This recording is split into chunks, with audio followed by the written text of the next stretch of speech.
Grace, mercy, and peace to you from God our Father, from our Lord and Savior, Jesus Christ. The text for the sermon today is 1 Timothy chapter 3.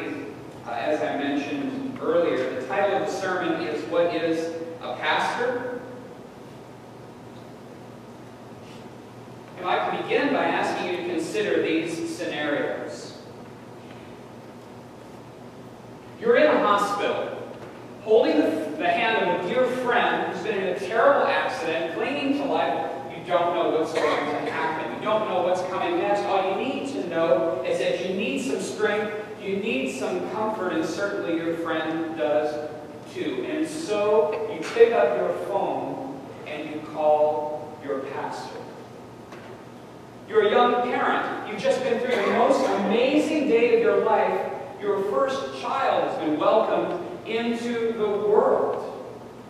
And suddenly your life has changed, and you know it will never ever be the same again. And now all of a sudden this beautiful little tiny baby, you're living for that child, and you want what is best for her, and you know what's best. Baptism. So you pick up the phone and you call your pastor. It's 3 a.m. and there's been a terrible argument between husband and wife. You're pacing in the kitchen. Could it possibly be that you said those things? Is it really over? You're shattered. You're in tears. You don't know where to turn. Except, wait, you do. He said you could always call. Maybe it is okay, and you pick up your phone and you call your pastor. Who is that guy down the hall in that office with the steady stream of people going in and out? Who is that guy? Does he really do anything more than just show up on Sunday morning and have a sermon mysteriously pop out of his head? Who is that guy? They're baptizing that baby. They're marrying that couple. They're burying our loved ones. What is a pastor? Paul writes in the first verse of chapter 3 in his letter to Timothy, his first letter, anyone who desires to be an overseer desires a noble task. The Greek there is kalu ergu, noble task, a good work, a noble work. It's noble not because of the guy filling the post. It's noble because God has created this office, the office of holy ministry, has given you a pastor because he loves you. And it's noble because of God, not because of the guy necessarily who fills that. A pastor, in John 10 verse 4, calls his own sheep and leads them out. Leading, that's what a pastor does. He leads. A pastor leads. A shepherd leads his flock, and he leads from the front and calls to his flock. He doesn't lead from the middle as a consensus builder while the whole thing walks off a cliff. He doesn't lead from the back. Okay, guys, I'll just follow while they go off in a ditch. He leads from the front. 1 Timothy 3 lists qualifications for a pastor. Did you see that? Come with me to the text.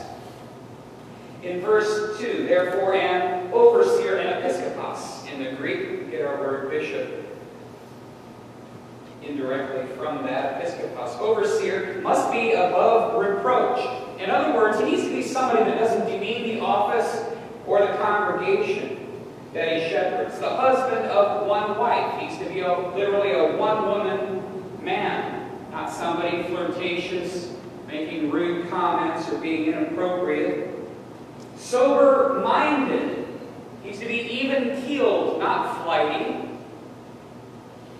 Not easily bent with the latest fads and reed in the wind. Self-control. He needs to be able to hold his temper. He needs to know when it's time to charge and when it's time to hold back. Respectable. He needs to be somebody respectable in that he treats others with respect. He treats the office with respect. He fulfills his duties with great respect and reverence, especially for word and sacrament ministry that he's called to do. Respectable, hospitable welcome strangers. The pastor doesn't hang out with a clique.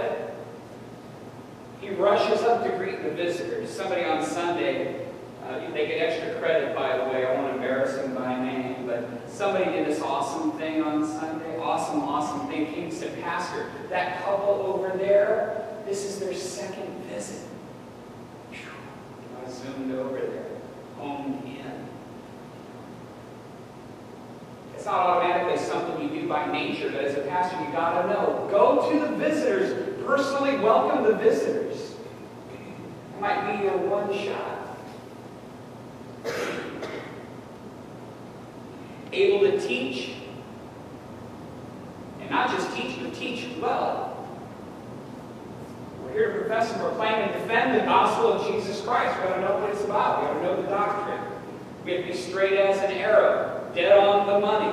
Preach and proclaim the word and its truth and purity and power. Straight up. Able to teach. Not a drunkard, kind of a given. You should be able to be welcomed by your pastor without having your eyebrows and eyelashes singed off by his breath. Trust me, if it happens with me, it's garlic. With a name like Masinelli, you know what's coming, right? That is what it is. Not violent, but gentle. Literally in the Greek, not somebody that wants to start a fist fight. Not that the church would be about that, but gentle. Not quarrelsome. Not one not always ready to butt heads. Not a lover of money. Not to get into this line of work. For the money, you are messed up. He must manage his own household well, with all dignity, keeping his children submissive. Regular meetings. No. If you can't manage your own household well, and it doesn't mean crazy things still can't happen. It's not like you can turn your children into robots. But if you can't manage your own household well, how are you going to pastor a church? How are you going to shepherd a flock when your own folks are going crazy, right? Verse 6, he must not be a recent convert, or he may become puffed up with conceit and fall into the condemnation of the devil. Again, kind of a given. A recent convert simply hasn't had the experience, simply hasn't had the depth in the doctrine, simply is not equipped for the rigors of this office and everything that's demanded, and is very likely instead to get drunk on the control, on the authority, on the power, fall into the condemnation of the devil. Verse 7, moreover, he must be well thought of by outsiders, so that he may not fall into disgrace into a snare of the devil. Out in the community, you're still a pastor. In fact, it's my contention that you're a pastor not just of your congregation, but of the community in which you live your worship. You're a pastor to the greater community. So when I'm out and around, most of the time, I'm in the clerical, and it's not because I think it's a spectacular uniform. It's okay. Makes it easier to manage. But I've been asked at gas stations, restaurants, grocery stores, every possible venue, will you pray for me? It's pretty awesome. Will you pray for me? It's interesting because here, I'm still kind of new here, just came in December. I get lots and lots of people wanting to know if I'm a priest. Big Catholic population. The guy said, are you a father? Yes, I've got 5 kids. What? It's okay, I'm Lutheran, we're allowed. These are the qualifications for a pastor. Now, there are characteristics of the ministry, the office of the ministry, that I want to get into. And for this, we're going to go to various parts of the Bible, but in order that you don't have to keep turning and going there, I'll just give you the verses, and you can look these up at home, which is another reason to get into the Word at home. We've got plenty of reasons. Here's one more. There are 7 characteristics. If you want to take notes, 7 characteristics, and I'll give you the passages. You can check these out at home. First, pastoral ministry is established by God. Remember John 21, verse 3, 4, 5, 6, 7, right in there where Jesus is reinstating Peter? Feed my lambs, tend my sheep, feed my sheep. Pastoral office is established by God. Second, it's limited to men.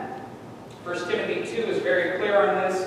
Also, you can look at Titus. Ephesians 5 has the created order. The role of men and women is limited to men. All male adjectives all throughout Timothy and Titus in reference to the pastoral office. Obviously, men and women are equal in blessing and equal in responsibility and all of that good stuff. Equal, equal, equal. It's not about not being equal. It's not even about ability. There are women who possess the ability to do pastor stuff. It's not a question of ability. It's a question of permission. The permission has not been granted. I told you before, my CBR, my sport bike, Honda CBR 1000RR, has a top speed, it says in the book, a top speed of 174. Okay. Now, if I take that out of my 75 and go 174, I'll be calling someone to bail me out of jail. Okay. I have the ability, but I don't have permission. That's the deal here. The office of the ministry being limited to men. Third characteristic of the office of holy ministry, it is desired. Ezekiel. Remember Ezekiel? Them bones? That's coming up in a few Sundays. Them bones. The Spirit breathes life into those bones. They pop up. Jeremiah chapter 20, verse 9. I want to read this verse to you. Jeremiah 20, verse 9. If I say I will not mention him or speak any more in his name, there is in my heart, as it were, a burning fire shut up in my bones, and I'm weary with holding it in, and I cannot. I can tell you from personal experience, this is what it's like. I'd love to say that I'm, this hero of the ministry who heard God's call and came running to obey. I could tell you that, and I'd have to take myself to confession. I kicked, I screamed, I ran the other way, I found every excuse in the book for not going. But something inside was on fire. And the more I resisted, and the more God closed doors and left that one door open, the more I wanted that one open door. It's something in you that makes you have to pastor or you're going to pop. But that's just an internal thing. Remember, you're not a pastor just by virtue of wanting to. You're a pastor because the Spirit called you, rightly called you through a body of believers to be their pastor. That's external confirmation. Now you're a pastor, you have a call. But inside, yeah, you bet, you're on fire.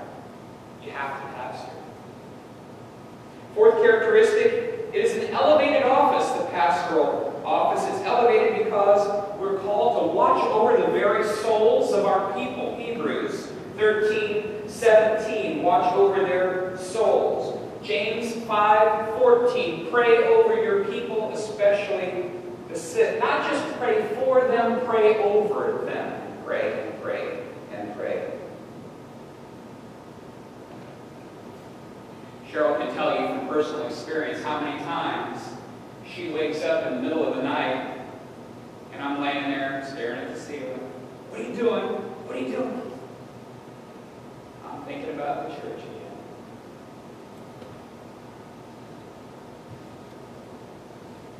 It just gets in you, that care and that